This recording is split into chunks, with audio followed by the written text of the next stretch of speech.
Whispering streets.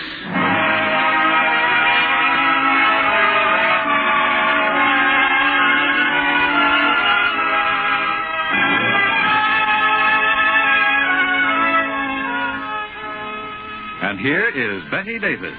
Hello. There are certain tradespeople who wait upon us of whom we know very little. But often they know a lot about us. This particular morning, as Mike serviced the last houses on his milk route, he was whistling cheerily. Mike stopped at the back door of the Fairfax home, left the usual order of milk and cream, and then started toward his milk truck. Just then he heard the front door open and close, and... Morning, Mike. How's the milk industry? It's fine, Mr. Fairfax, as long as the cows hold out. How are things with you, sir? Oh, just fine. My business is booming despite all the pessimism. Glad to hear it, sir. Hey, Mike, when I went past the little house at the foot of the hill last night, I saw that there was a light shining from the windows. Has someone leased the place or bought it? A widow lady bought it. A young widow lady. She's a writer or something. Her name's Worth. She gets a bottle of milk and half a pint of cream every day. She left her order outside the first morning, and the second morning I knocked on the door to check her name, and I opened the door. She's kind of pretty, even though she's awfully pale. I wonder why a woman alone would move to a little cottage so far out of town. Well, it's close to the highway. Maybe she wanted space to grieve in, being as how her husband's dead. Space to grieve in. Sometimes a man wonders, space to grieve in. That has quite a poetic sound, Mike. Well, so long now. Got to get to the office. So long, Mr. Fairfax. And my...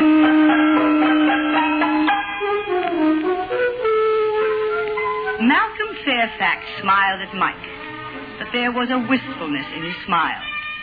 He opened the door of his car and climbed in and started off down the hill. And Mike Shapiro climbed aboard his milk truck and stepped on the starter. And when he came to the little house at the foot of the hill, he pulled up in front of the house and went around to the back and knocked on the door. Who is it? It's Mike, the milkman. Oh, yes, I'll be right with you. I'm glad you stopped by, Mike. I wasn't here when you came yesterday. In fact, I left early and spent the day and night in the city, and Please understand that this isn't a complaint, but I think you forgot yesterday's order. Oh, but I didn't forget it, Mrs. Worth. Of course, the customer's always right, but I hardly ever slip up on an order. I've got a little book, and I keep my records in it. Oh, well, then, I must have been at fault, but I'm sure that Well, I'll be more careful tomorrow. No, I'll be more careful. 10 to 1, I gummed something up. I was... And thanks for the young mutt. But, last night. Well, he said... But I just told you I wasn't home last night. I spent the whole day and night in the city, and I came out early this morning. But I didn't intend to stay the night. I intended to be home before dark, so I didn't leave any lights in the house. Oh, that's strange. Mr. Fairfax don't hardly ever make mistakes. If he says he saw a light, seems as if he must have seen something. Yes, man, that's very strange.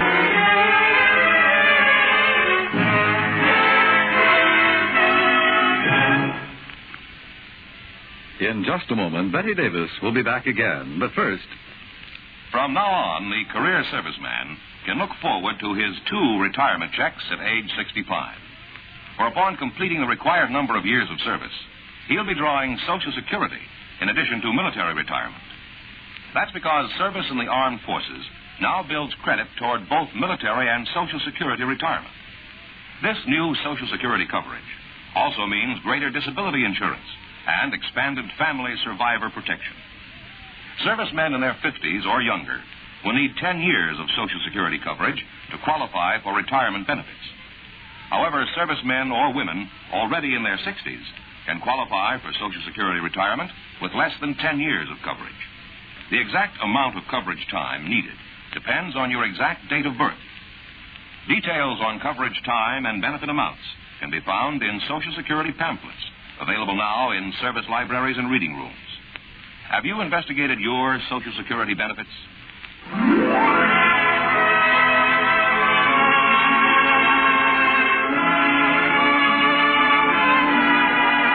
And now, back to our story with Betty Davis.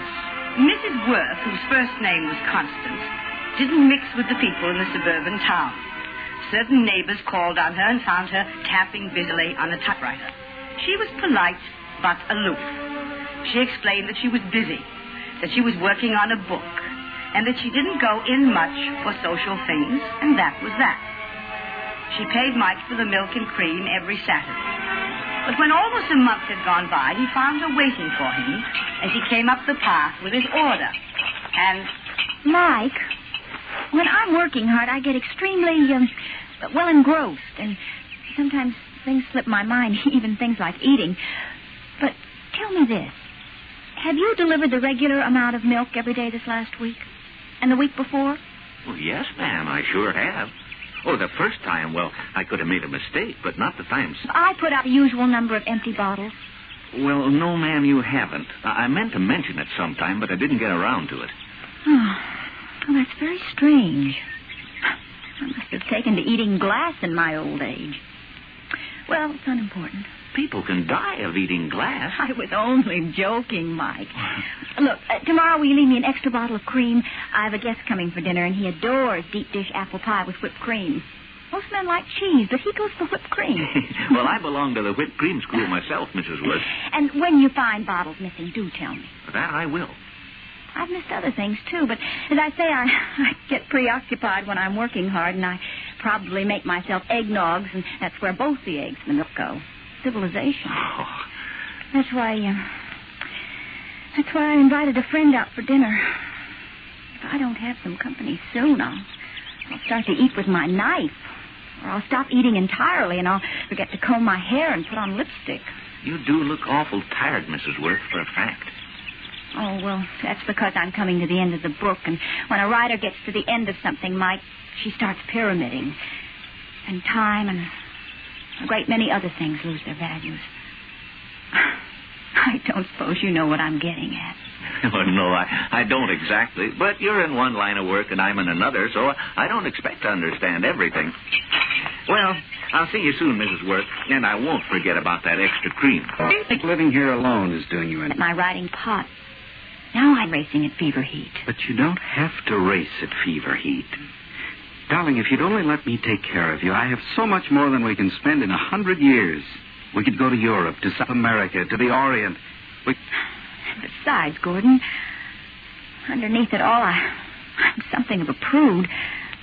I don't go traveling with men, even old friends, without benefit of clergy. But if you let my lawyer handle the situation, it can be arranged just like that. This book I'm finishing is giving me a chance to unburden my soul.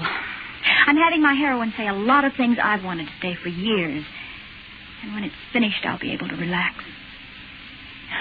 Oh, Gordon, I'd rather go to Europe or South America or the Orient with you more than anything this side of paradise. But I can't. Darling, as Mrs. Gordon Conrad, you can go anywhere and do anything and say anything, and no one will dare criticize you. I asked you to marry me years before Harvey came into the picture. If only you'd done it, darling. Oh, if only I had. But Harvey was so violent. And I'd known you since we were children. Harvey swept me off my feet. I'd lived such a quiet life until then. I mistook his violence for something else. No, I'm paying for my mistake. If you'll excuse me for a moment, Well, Gordon. you better let me take the call. You're too shaky to give a sensible answer. No, I'm not. Probably my publisher. Hello? Yes, this is Mrs. Worth. What? No. Yes, of course you must come here. Yes, tomorrow as early as possible. Yes, I will. I realize that it's imperative. After more than 3 weeks. Well, what is it, dear? You're white as a sheep. Gordon, I've had some disturbing news. Your publisher? He and I are the only ones who have your phone number. Gordon, I wish you'd go back to the city and leave me alone. I must do some serious thinking. Was that call about... Yes. Gordon, you must go. With you here, I'll allow myself to get hysterical, and I can't let that happen. I must hold myself in leash. I must. I can't crack up now. But don't you realize that I can't possibly leave you when you're in this state? But you must. This may make all the difference to both of us, Gordon. I'm telling you the truth. Well,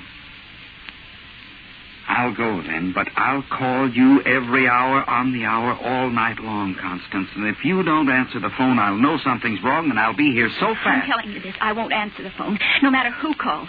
I mean it. Gordon, you must go at once.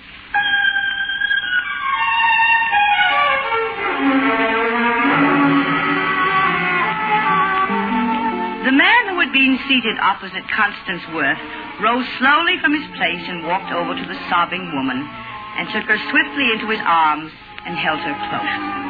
Her head rested against his shoulder for just one moment before she pulled herself away.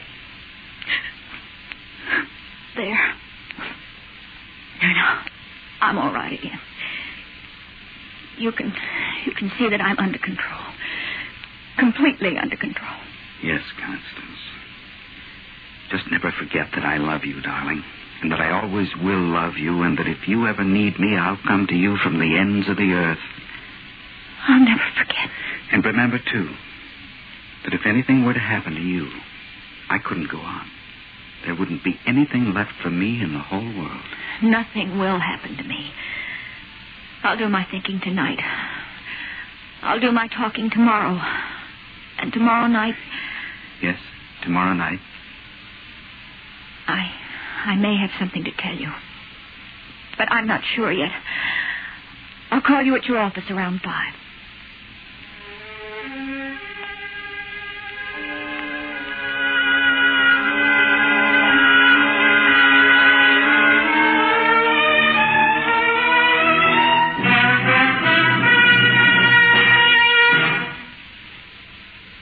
In just a moment, Betty Davis will be back. Just take a few seconds break and listen to what an Army sergeant in Korea has to say. This sure is a beat-up country. The Koreans took just about everything in the book during the scrap over here. Lost their homes, their families, and just about everything else they had. The one thing they didn't lose was their faith in freedom and independence. I guess that's the main reason we fellas in uniform are doing all we can to help. I just want to repeat the sergeant's last few words. We fellas in uniform are doing all we can to help. Now there's a thought to remember. For we are Americans. As we go, so goes America.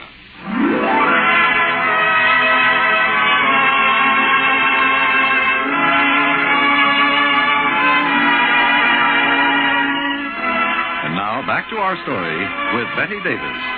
So Gordon Conrad left the little house and drove off. But when he reached the highway, he dimmed his lights and sat for a long while watching the lighted windows. And finally, he saw the lights vanish one by one, and he knew that Constance had gone to bed. So he started the lonely drive back to the city. He didn't know that, locked in her room, she was lying tense in the darkness. It was almost dawn when she fell asleep, but she woke to reassuring sunlight and slipped into a robe and slippers and went down to the kitchen and suddenly realized she was not alone. Hello there. Harvey. How did you get into the house? Everything was locked tight last night when I went to bed. Last night? I had been here for 3 weeks. I was holed up in the attic. Oh, I never went near the attic. That explains the milk and the eggs. Yes, if you hadn't been so jittery waiting for him, you'd have noticed a lot of other things missing. You haven't eaten much of late, Connie. When you'd gone to bed nights, I'd come down and help myself. That chapter from my book. The one I haven't been able to find. Yes, and it was about me, my beloved, my ever-loyal wife. I'd have killed you then and there, but I was waiting for him, too. I wanted to do a double job. Then why didn't you do it while we were at dinner? Well, I was waiting until the two of you were asleep. I took a cat nap, and when I woke up, he was gone. You know I wouldn't let Gordon stay the night. Well, I never caught you at it, but I had plenty of reasons to suspect the worst. How did you find out where I was? Well, the day I escaped from the sanitarium, I called your publisher. I called at noon, you see, when he'd be having lunch with some author like you. And he had a new secretary. And the little fool told me your address. Well, once I had it, I warned her. I said to her, if her boss heard that she'd given it to a stranger, she'd lose her job. And she was afraid to tell. Well, that figures. I had a phone call last night, Harvey. They're coming here early this morning. They'll take you back to the sanitarium. Oh, no, they won't. And anyhow, you're lying. I'll prove that I'm not lying. They found the guard you bribed to cover for you, and he broke down under questioning and told them you were coming to get me. And he was right. I will get you. They'll find us both gone when I won't get step here. out of this house with you, Harvey. That isn't what I meant. I'll be gone out of this house, but you'll be gone out of life into death. And Gordon Conrad can do without you just as I've done without you these last ugly years. I've got a gun. You see, and I... I'm awfully sorry about that extra cream, Mrs. Mike! It's the second time I made a mistake in your order, and... Oh, well, who's he? I'm her husband. I've got a right to be here. Well, I thought Mrs. Worth was a widow. Get out. Get out of this house on the double. Yes, Mike, go fast. He's mad. He's escaped from an asylum. Mike, he's going to kill me. He'll kill you, too. He won't kill neither of us, Mrs. Oh, Worth. no? You're both as good as dead right now. Not if I can help it.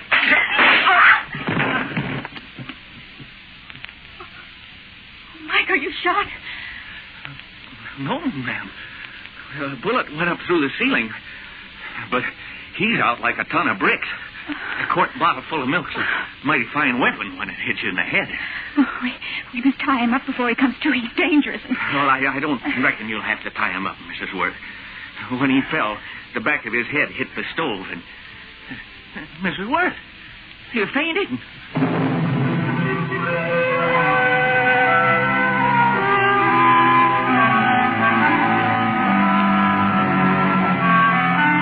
It was another evening. Mike Shapiro was in the town tavern telling his story for the 100th time to a crowd of eager listeners. And Connie Worth, while she was seated on the sofa in her living room, pale and languid, but with stars in her eyes, she was leaning back against a man's shoulder as if she belonged there. The state police exonerated Mike at once, Gordon. It wasn't the blow from the milk bottle that killed him. It was falling against the stove. Oh, I can't believe that he's really dead. I just can't believe it. He was so terribly alive when I first knew him. Terribly alive, yes. Oh, it's better, darling, for all concerned. Even for Harvey. You know, homicidal jealousy is a slow torture. Think of the years he had in that place, wondering what you were doing, brooding, planning his escape step by step. Oh, darling, let's go away together now that the road's clear. Please, don't wait to finish your book. I finished my book before you got here, Gordon. And I tore it into little bits, burned them. I'm not going to write any more books, dear. I'm going to live them.